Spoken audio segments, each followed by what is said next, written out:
Adto mi sa dakong bato nga makita ninyo ang among anhaan karon.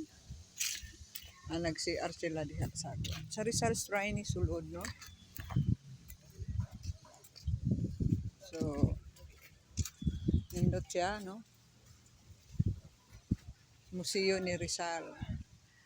Sketch niya, no? Public toilet, kapitan.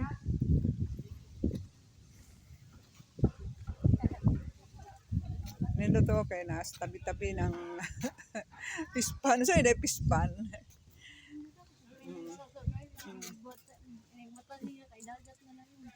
Nasa gitawag og kuan bato ng Meritiro. Dini mi sa kong igsuon. Nag-picture. Bato ng Meritiro. Dito sinimulan isulat ni Rizal ang pinakamahaba niyang tula sa dapitan, ang Meritiro, na tungkol sa kanyang karanasan bilang Excelo? Rock of Meritiro. It was here that Rizal began to write his longest poem in Dapitan, Meritiro, which describes his experience as an exile. Sa kami ha.